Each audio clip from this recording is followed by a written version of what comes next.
নমস্কার, জয় ইস্ট বেঙ্গল। স্বাগত জানাচ্ছি আপনাদের ইস্ট বেঙ্গল আড্ডায়। আর আজকে আমরা যেরকম আপনারা দেখতে পাচ্ছেন স্ক্রিনে প্রি ম্যাচ আড্ডা দেব ইস্ট বেঙ্গল বনাম কেরল ব্লাস্টার এফসি। আড্ডায় আজকে আমার সহকর্মী সঞ্জীব গাঙ্গুলি রয়েছেন। যে বিষয়টা নিয়ে আমরা আলোচনা করব সেটা হচ্ছে কালকের ম্যাচ, কিন্তু তার আগে কালকের ম্যাচ আনোয়ার খেলবে ইত্যাদি ইত্যাদি, কিন্তু তার আগে আমরা ইস্ট বেঙ্গল বনাম মোহামেডান স্পোর্টিং ম্যাচের কিছু বিষয় নিয়ে একটু আলোচনা করে নিতে চাই। ইন্টারলিঙ্কড, আপনারা যখন আলোচনা শুরু করবো তখনই বুঝতে পারবেন। আজকে সংবাদ মাধ্যম কি লিখছে, খবরের কাগজ কি লিখছে সেটা শুনুন। আমাদের আমার বা সঞ্জীবদার মুখের কথা নয়, বা আজকে বিজয়দা নেই তার মুখের কথা নয়, বা অন্যরা যারা থাকে তারা ইস্ট বেঙ্গলের রিজার্ভ দল বা ইস্ট বেঙ্গল টু যাই বলেন না কেন, তার সঙ্গে মোহামেডান স্পোর্টিং এর যে খেলা হয়েছে কলকাতা লিগে সেই সম্পর্কে কি লিখছে। কার্লেস কুয়াদ্রাতের রোল আপনারা শুনুন। ইস্টবেঙ্গল রিজার্ভ দলের হলোটা কি? শুক্রবার নৈহাটিতে মোহামেডান স্পোর্টিং এর বিরুদ্ধে তাদের খেলা দেখতে বারবারই মনে এই প্রশ্ন উঠেছে।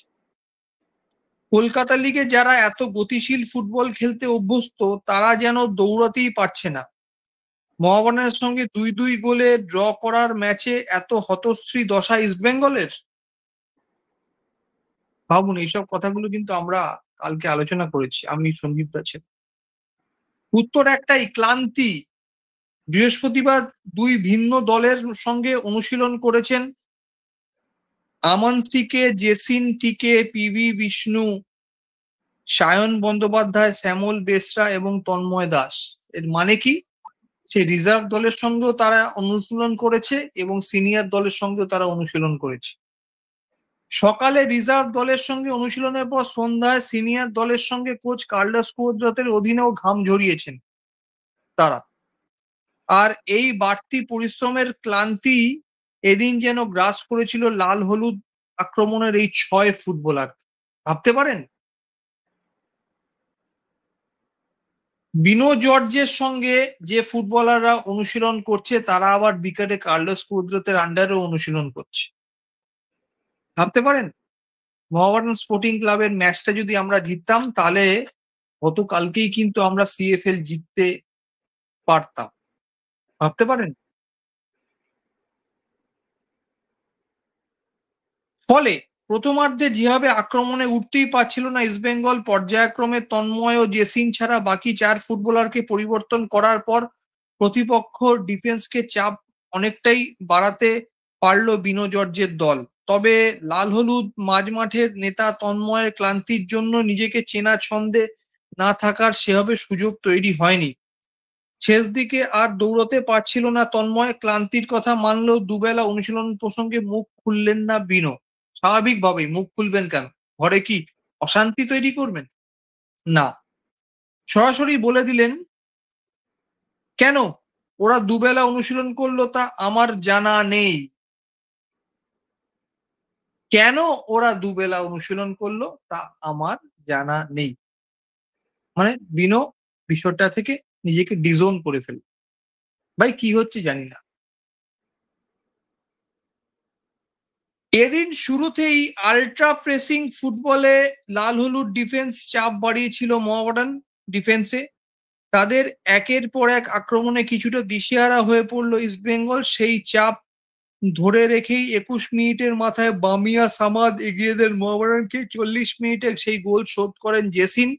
বিষ্ণুর তোলা ক্রসে ঠিকমতো শট নিতে পারেননি তন্ময়। সেই শট জেসিনের পায়ে লেগে গোলে ঢুকে যায়। তবে দ্বিতীয়ার্ধের পরে রবিনসনের গোলে ফের এগিয়ে যায় মোহামেডান। প্রথম গোলের মতো এবারও দর্শকের ভূমিকায় লাল হলুদ ডিফেন্স। গোলকিপার আদিত্য পাত্র বেশ কয়েকটা ভালো সেভ করলেন। ৭৭ মিনিটে সেই জেসিনি ফের সমতা ফেরান। মাঝমাঠের ওপর থেকে বল টেনে দুরন্ত প্লেসিং এ করা গোলে ১ পয়েন্ট নিশ্চিত করেন তিনি। যদিও ম্যাচ শেষে বলে গেলেন, দুটো পয়েন্ট নষ্ট করলাম, পুরো পয়েন্ট পেলে ভালো লাগতো।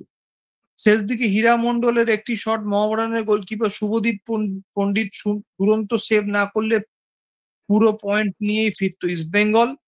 এদিন ড্র করলো, অবশ্য লিগ জয়ের দৌড়ে সবার আগেই আছে ইস্টবেঙ্গল। 15 ম্যাচে 41 পয়েন্ট পেয়ে শীর্ষে রয়েছে তারা। এক ম্যাচ কম খেলে 36 পয়েন্ট পেয়ে 2 নম্বরে রয়েছে ডায়মন্ড হারবার এফসি। ঠিক আছে, অর্থাৎ একটা কথা আপনারা ভাবুন, যদি কেরাল ব্লাস্টার ম্যাচে এই যে ফুটবলারদের নাম শুরুতেই করা হলো, জেসিন, পিভি বিষ্ণু, আমান সিকে, সায়ন ব্যানার্জি, শ্যামল বেসরা ইস্টবেঙ্গলের দলে সুযোগ না পায়, তাহলে এই যে একটা এক্সপেরিমেন্ট করা হলো খেলোয়াড়দের নিয়ে দুবেলা অনুশীলন করিয়ে সিনিয়র এবং জুনিয়র টিমে, সেটা কিন্তু জলে যাবে। অন্য একটি প্রতিবেদনে কি লেখা হচ্ছে, কার্লোসের জেদে ইস্টবেঙ্গলের ড্র। মোহামেডান ম্যাচটা জিততে পারলে শুক্রবার প্রায় লিগের ট্রফির কাছে পৌঁছে যেত ইস্টবেঙ্গল, তবে সেটা হলো না। ম্যাচে দুবার পিছিয়ে শেষ পর্যন্ত 2-2 করে মাঠ ছাড়তে হলো লাল হলুদ ব্রিগেডকে। ম্যাচের পরে ইস্টবেঙ্গলের মাঝমাঠ ও ডিফেন্স নিয়ে হয়তো অনেকেই প্রশ্ন করেছেন, তবে যদি সত্যি প্রশ্ন কাউকে করতে হয় তবে তার লাল হলুদ সিনিয়র দলের হেড কোচ কার্লোস কুয়াদ্রাতোকে করা উচিত। গতকাল সকালে নির্ধারিত সময়ে অনুশীলন করেন রিজার্ভ দলের হেড কোচ বিনো জর্জ। ততক্ষণ সবকিছু ঠিকঠাক ছিল, তবে প্রশ্ন তোলার মতো ঘটনা ঘটলো বৃহস্পতিবার বিকেলে ইস্টবেঙ্গলের সিনিয়র দলের অনুশীলনে। সেখানে গিয়ে দেখা গেল অনুশীলনে এসছেন রিজার্ভ দলের প্রথম একাদশে থাকা 6 ফুটবলার। তারা হলেন বিষ্ণু, সায়ন, শ্যামল, জেসিন, আমন, তন্ময়। বুঝলেন? স্বাভাবিকভাবেই তাদের অনুশীলনে দেখে অনেকেই ভ্রূকুঞ্চিত হয়েছিল। অনুশীলনের আগে তাদের সঙ্গে ড্রেসিং রুমে আলাদা করে কথা বলেন কুয়াদ্রাত। তারপর এই 6 ফুটবলারকে পুরোদমে অনুশীলন করান তিনি।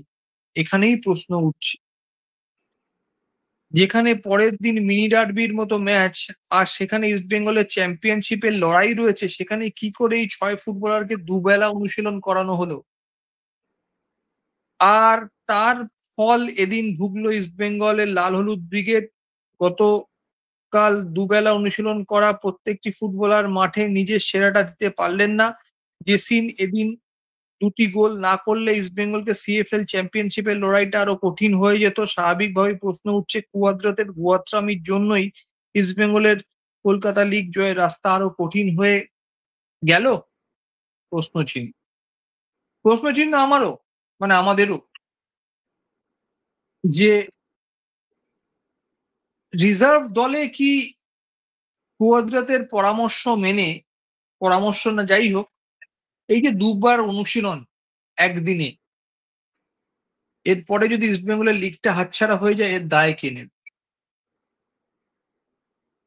বেশ, ভেটারেন সঞ্জীব গাঙ্গুলি প্রচুর যুদ্ধের দেখেছেন মাঠে। সঞ্জীব দাকে আমি প্রশ্ন করব, সঞ্জীব দা এইটা কি হলো এবং এইরকম রেফারেন্স কি আগেও কখনো ছিল? না, এক কথায় না, এরকম কখনো হতো না। তার কারণ হচ্ছে, আগে এই সিস্টেম আইএসএল ফাইএসএল তো ছিল না। আগে স্টেট ফুটবল মানে কলকাতা লিগ ডবল, এক একজনের সঙ্গে 22টা করে ম্যাচ থাকতো। এখন টুর্নামেন্ট কোথায়? তখন কত টুর্নামেন্ট খেলতো। এখন এই জিনিসটা করে টিমটার দেখো দেময়, কালকে একটা বিগ ম্যাচ আছে। তুমি তো চ্যাম্পিয়নশিপের কথা বলছো, কালকে এই 6 জনের মধ্যে যাদের নাম বলবে অন্তত 3 জন সাবস্টিটিউট হয়ে বা ফার্স্ট ইলেভেনেও থাকতে পারে। তার উপর এই যে ট্রাভেল করে গেল, কালকে খেলেছে, আজকে ট্রাভেল করে গেছে, জানি না বিকেলে প্র্যাকটিস করেছে কিনা। যদি করেও থাকে তাহলে সেই হ্যাংওভারটা থাকবে। এরপর কালকে কি খেলায় সেই পারফরমেন্সটা এদের থেকে এক্সপেক্ট করা যাবে? তখন তো এদের দোষ হবে, এদের কিন্তু কোনো দোষ নেই, সবাই মানুষ। মানুষের একটা লিমিটেশন থাকে, লিমিটেশনের বাইরে কোনো কিছু হয়ে গেলে সে কিন্তু আউট অফ হ্যান্ড হয়ে যায়। তো কোয়াদ্রাত এটা কেন করেছে আমি জানি না, কোয়াদ্রাতকে ম্যানেজমেন্টে বলা উচিত আপনি এরকম করবেন না।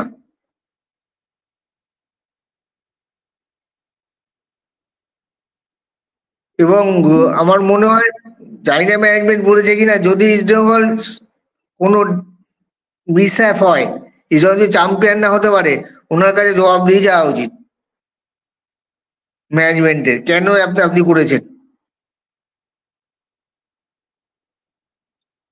আমি একটা কথা দর্শকদের বলতে চাই, দুবার অনুশীলন একদিনে, তার পরের দিনে ম্যাচ, তার পরের দিনে আবার ম্যাচ, তার পরের দিনে আবার ম্যাচ।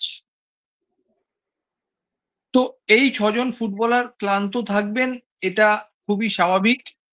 এবার তারা যদি পারফরমেন্স না করতে পারেন, তাহলে অন্তত আপনারা বলবেন না, অ্যাটলিস্ট ইস্টবেঙ্গল আড্ডায় এসে আপনারা বলবেন না যে খুব তো আপনারা বলেছিলেন জুনিয়র দল প্রচন্ড প্রমিসিং, এই তো এতগুলো প্লেয়ার নামলো, কি করলো, এটা যেন বলবেন। তো যাই হোক, বিষয়টা হচ্ছে ইস্টবেঙ্গল সিএফএল চ্যাম্পিয়ন হতে পারবে কি।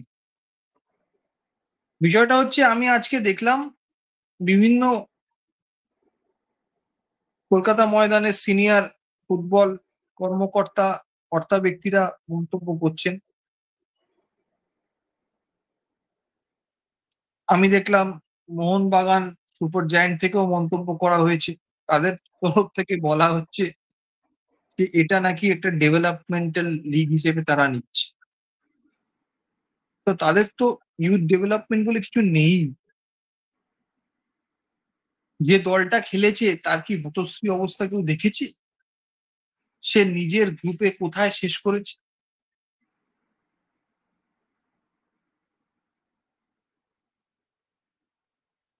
আমি এই না, যদি সরাসরি স্বীকার করে নেয় যে আমরা শুধু আইএসএল সর্বস্ব আর বিদেশি সর্বস্ব, তাহলে আপত্তির কিছু নেই। তো আইএসএল তো দেশের 1 নম্বর টুর্নামেন্ট, কিন্তু নাচতে না জানলে উঠোন বাঁকা।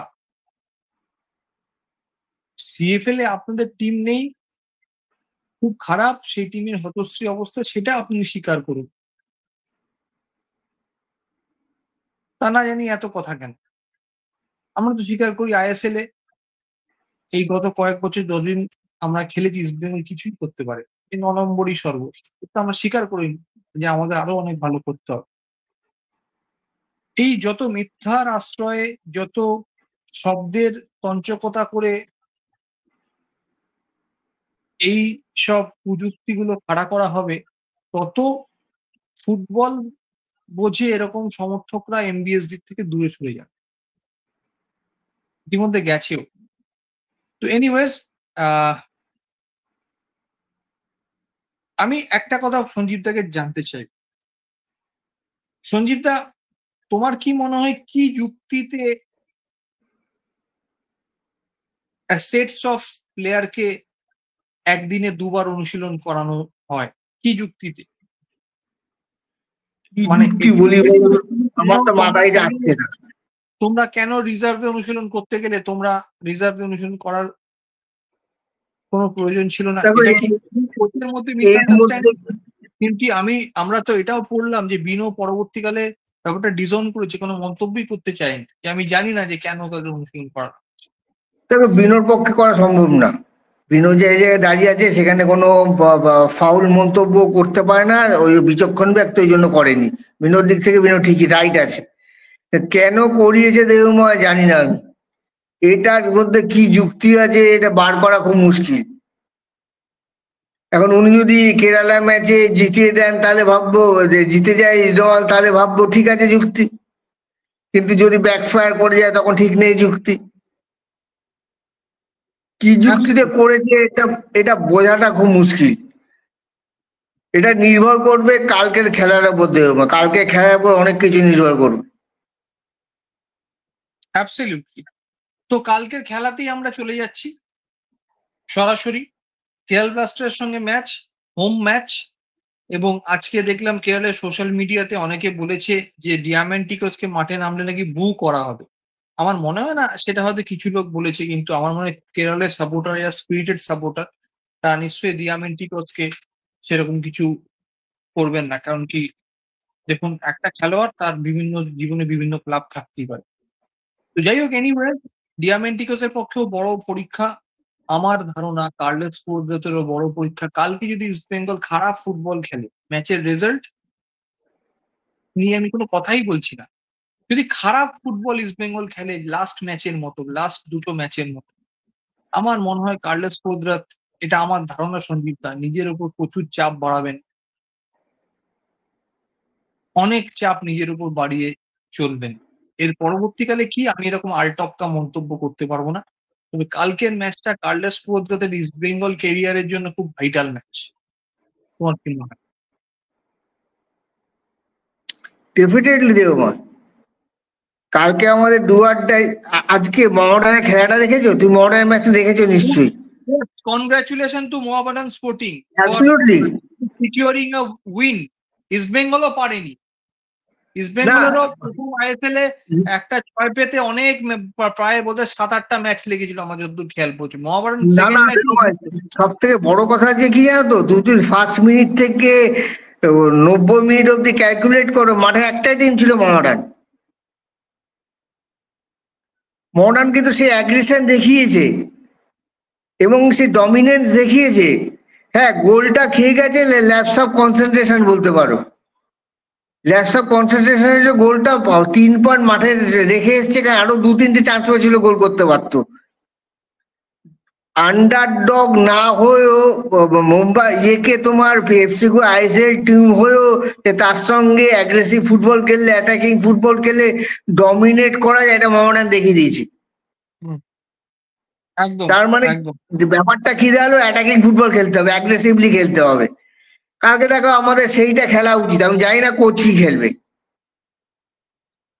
কোচ আজকেও বলেছে আমরা 3 পয়েন্টের জন্য খেলবো, দেখি কি পয়েন্টের জন্য খেলে, টিম কিরম সাজাবে, তার অ্যাটিটিউড মাঠে প্লেয়ারদের কি হবে, সেটা ইমপ্লিমেন্টেশন কিভাবে হবে, তার উপর নির্ভর করবে আমাদের পজিটিভ নেগেটিভ রেজাল্ট। অ্যাবসলিউটলি। ও আচ্ছা, আমি একটা ছোট ভুল করে ফেলেছি। বলতে বলতে আমি বলেছি securing the first win, but সেটা আমার বলাটা উচিত হয়নি। ম্যাচের ফলাফল হচ্ছে 1-1, তাই তো? 1-1। 1-1, সরি, এটা আমার ইটস মাই মিস্টেক। আপনারা আমাকে ক্ষমা করবেন, আমি ভুল করে ফেলেছি। এটা বলে ফেলেছি, হঠাৎ করে মুখ থেকে বেরিয়ে গেছে। সো এটা আমাকে ক্ষমা করবেন, miss information. The score is 1-1। ওকে, হ্যাঁ হ্যাঁ, প্লিজ দাদা কন্টিনিউ। আরেকটা যেটা বলবো, তোমার আগের দিন যদি তুমি কেরল ব্লাস্টার্সে খেলাটা দেখো, নয় সদাই খেলেছিল নাম্বার 10 পজিশনে। কালকে কিন্তু খেলবে না, উইং এ খেলবে। কালকে কিন্তু লুনা ফিরছে টিমে, মনে হয় খুব সম্ভবত। লুনা এবং ফিরছে? হ্যাঁ, লুনা তো আগের দিন খেলেনি, ইনজোর ছিল বোধহয়। কালকে কিন্তু খেলবে, কালকে কিন্তু খেলবে এবং ক্যাপ্টেন্সিও করবে। ক্যাপ্টেন যেহেতু ক্যাপ্টেন্সিও করবে, ও কিন্তু উইং এ চলে যাবে। উইং এ যে রাইট ব্যাকে খেলবে, তার কিন্তু দায়িত্ব থাকবে ওকে সাইড লাইনে ট্যাকেল করার। ওকে যদি তুমি ইনভার্টেড হয়ে ভেতরে ঢুকতে দাও, ওই তো ওখান থেকে শর্ট করে গোল করে দেবে। ওর অ্যাকিউরেসি এত ভালো, ওখান থেকে যে কোনো সময় গোল করে দিতে পারে। এবং ও যদি রাইট ব্যাক ওভারল্যাপে ওদের রাইট উইকে দিয়ে খেলবে, সে এসে কিন্তু কাভার করতে হবে ওই জায়গাটা। মাঝ মাঠে ওদের ট্যাকেল করতে হবে, মাঝ মাঠে ওদের ডমিনেন্স দেখাতে হবে, মাঝ মাঠে বল স্ন্যাচ করতে হবে, মিস পাস করা চলবে না। আর সবচেয়ে বড় কথা ভাই, গোল করতে হবে। বড় লোকের ছেলের মতো, পয়সা ওড়ানোর মতো যদি তুমি গোল মিস করো, তাহলে কিন্তু খুব মুশকিল, কোনো ম্যাচে জিততে পারবে না। গোল মিস করলে কোনো ম্যাচ জিতে যায় না। একদম। আমরা গোল মিসে, হ্যাঁ বলো। না, আপনি লুনার কথা বললেন, একদম ঠিক। নোয়া সদুই, কাওমি পেপরা, আমার মনে হয় দারুণ ফুটবল এরা খেলছে। এবং যে সেন্টার ব্যাক, সেই সেন্টার ব্যাক তো মোটামুটি আইএসএল এর অন্যতম সেরা centre back middle Greenwich Greenwich খুবই ভালো একজন মানে ভরসাযোগ্য সেন্টার ব্যাক। সুতরাং এই টিমটাকে এরা তো এবং শুধু আরেকটা ব্যাপার হয় সেটা হচ্ছে প্রীতম আগের দিন প্রথম দিকটা স্টপারে খেলেছিল, যখন ও রাইট ব্যাকে উঠে গেল তখন একটা ক্রস থেকে ওর হেডে গোল, যে স্ট্রাইকারটা সেটা গোল করে দিয়েছে, জেমিনেজ নাকি নতুন স্ট্রাইকার স্যার স্পেন থেকে।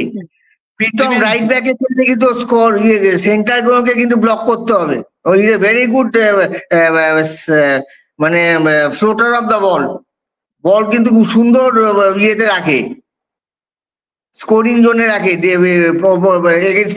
এগেনস্ট টিমে অপোনেন্ট টিমের পেনাল্টি বক্সে, সেটাকে কিন্তু ট্যাকেল করতে হবে। ও যে মিডফিল্ডে প্রত্যেক কটা মিডফিল্ডার কিন্তু খুব ফাস্ট ফুটবল খেলে, খুব ফাস্ট টিম কিন্তু কেরল। আমাদের কিন্তু খেললে মুশকিল আছে, ঠিক আমাদের একটু ফাস্ট ফুটবল খেলতে হবে।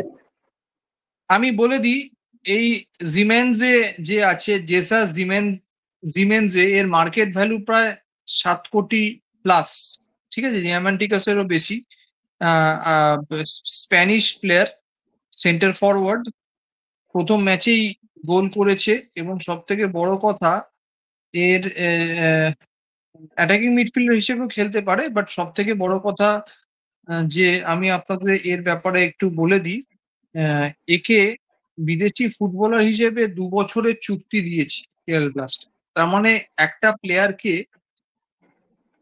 2026 অব্দি কেরল ব্লাস্টার চুক্তি দিচ্ছে একটা ম্যাচ না খেলিয়ে, মানে লাস্ট ম্যাচ খেলেছে কিন্তু চুক্তি তার আগে হয়েছে। তার মানে চিন্তা করুন সে ভালো হবে তাই নিয়ে তারা কতটা কনফিডেন্স ছিল, এটা শিখতে হবে ইস্ট বেঙ্গলকে, ঠিক আছে। দেখো তোমার কেরলের যদি তুমি স্ট্র্যাটেজি দেখো, ওদের স্কাউটিং কিন্তু সুপার। ওরা যে কটা প্লেয়ার জানে প্রত্যেক কটা প্লেয়ার কিন্তু সেই লেভেলের প্লেয়ার একদম। এবং আপনি দেখুন কেরল থেকে কত ভালো ভালো আইএসএল স্টার উঠে এসছে। যাই হোক, আমি এইটুকুনি বলতে পারি, মেজর সকার লিগে ডালাসের হয়ে খেলেছে এই ফুটবলার। তারপরে গ্রিসে এই ফুটবল খেলেছে, এর আগে মেজর সকার লিগে টরেন্টোতে খেলেছে, ঠিক আছে। সুতরাং খুব ভালো প্রোফাইলের একজন সেন্টার ফরওয়ার্ড এবং বয়স মাত্র 30 বছর, বেশ লম্বা। তো এই ফুটবলার যদি এবারে মানে ডায়ামান্টিকাসের মতোই গোলের বন্যা বইয়ে দেয়, কিছু বলার থাকবে না। কিন্তু ইস্ট বেঙ্গলের ডিফেন্ডারদের সাবধানে থাকতে হবে। এইখানে আমি একটু আসছি ডিফেন্সের কথা এবার।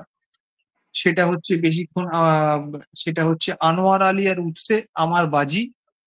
আপনি কি মনে করছেন?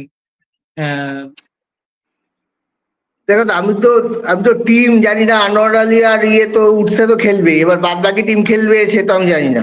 তবে এটা হতে পারে ডবল ডিফেন্সিভ মিডফিল্ডার নিয়ে আবার খেলতে পারে, 4-8-2 6জন ডিফেন্ডার বা 3-8-2 5জন ডিফেন্ডার বা 3 ব্যাক 2টো ডিফেন্ডার, এরকম হতে পারে।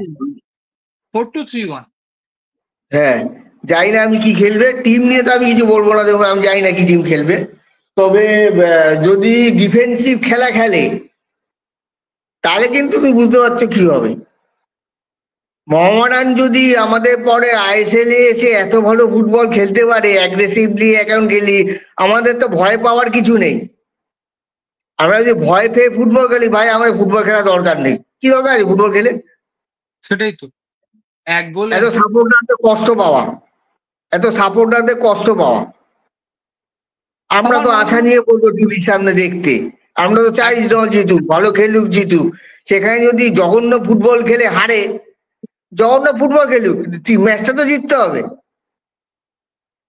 কিন্তু জঘন্য ফুটবলে খেললাম, ম্যাচও হারলাম, তা তুমি কি পেলে?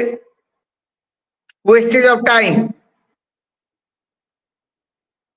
ঠিকই, একদম। আমার মনে হয় যদি কোনো ট্রাভেলিং ফ্যান্স থাকেন, আমি তাদেরকে অনুরোধ করব কালকে না আপনারা এরকম একটা ব্যানার নিয়ে যান, Carlos Cuadrat please go for goal, ঠিক আছে।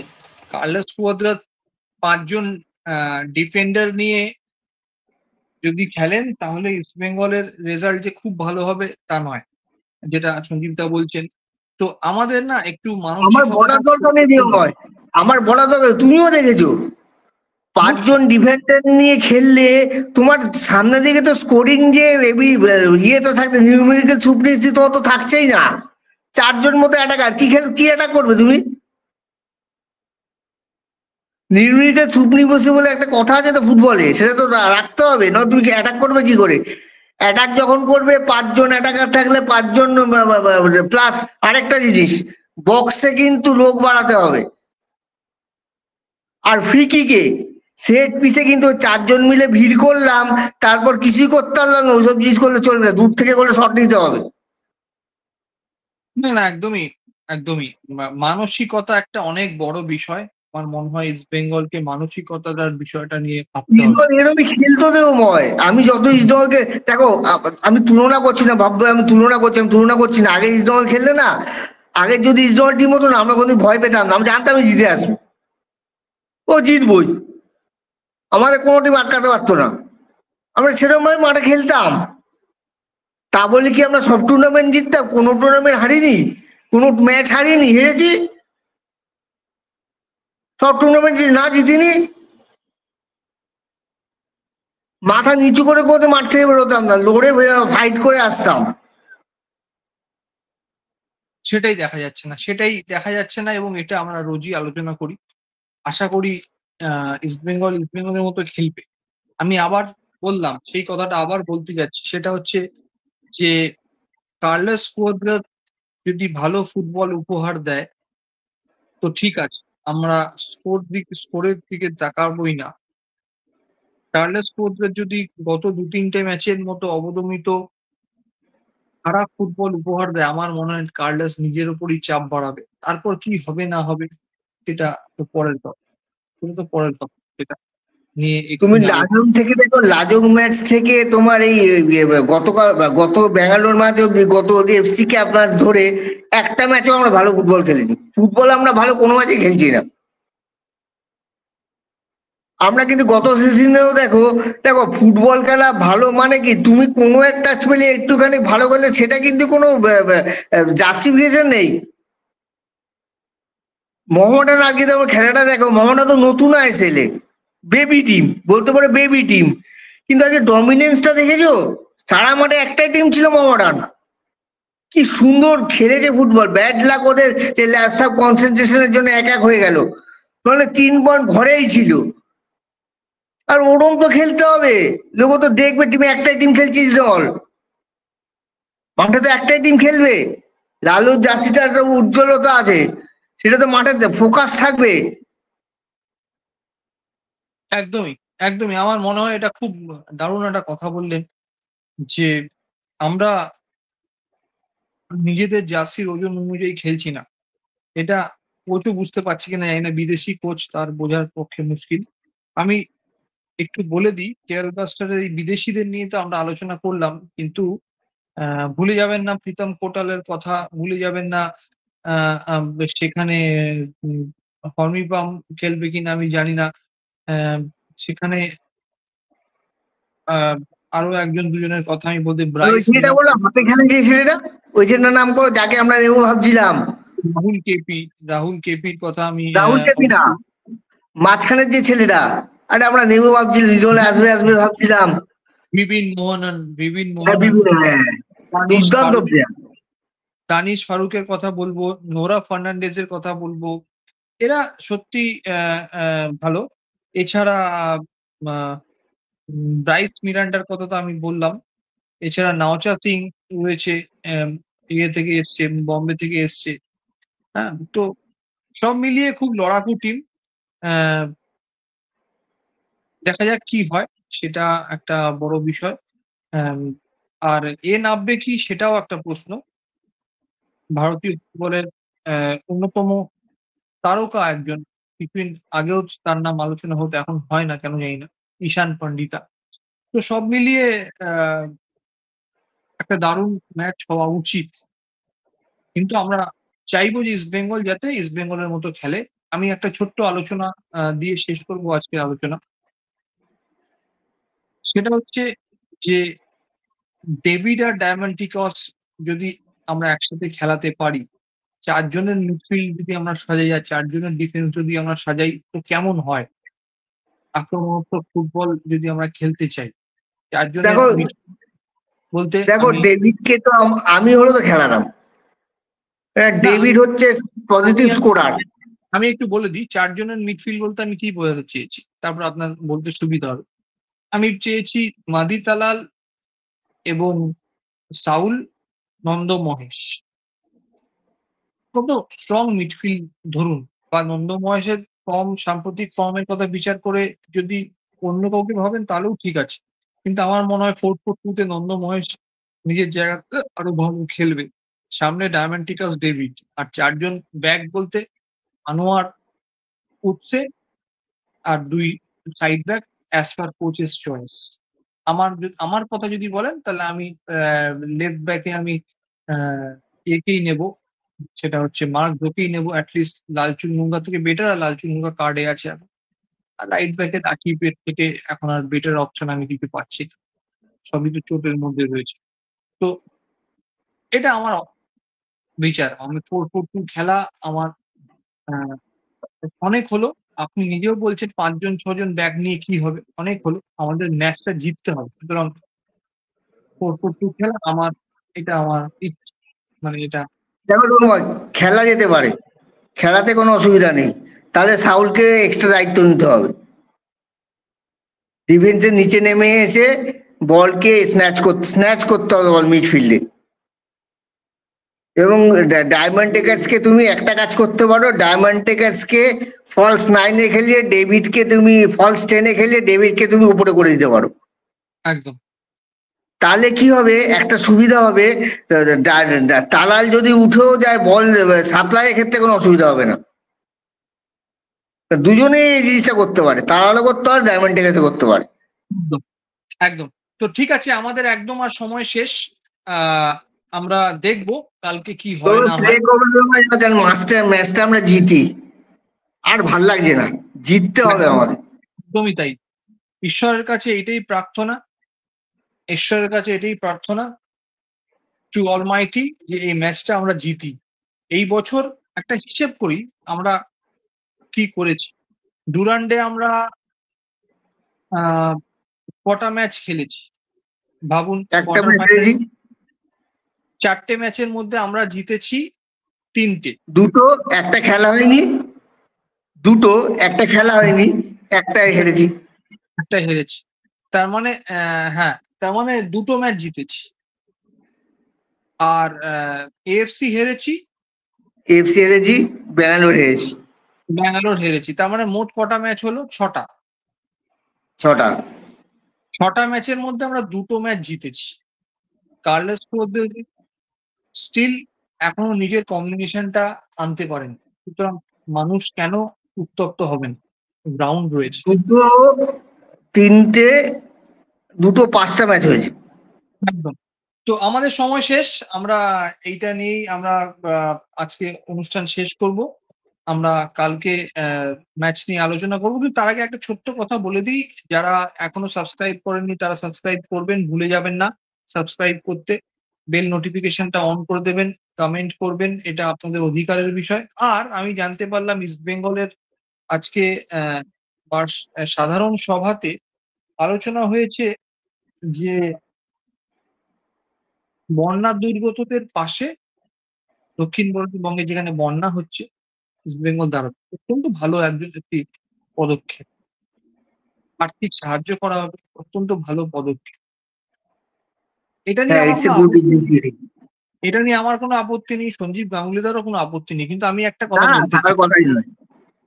আমি একটা কথা বলতে চাই। সেটা বলে শেষ করছি। সেটা হচ্ছে বন্যা দুর্গতদের পাশে আপনারা দাঁড়াচ্ছেন, কোনো অসুবিধা নেই। এটা আপনাদের শুভবুদ্ধি। এটা সকলে ওয়েলকাম করছে। জাস্টিস ফর আরজি কর নিয়ে যখন সমর্থকরা, ফুটবল সমর্থকরা, ইস্ট বেঙ্গল মোহন স্পোর্টিং এর সমর্থকরা রাস্তায় নেমেছিল,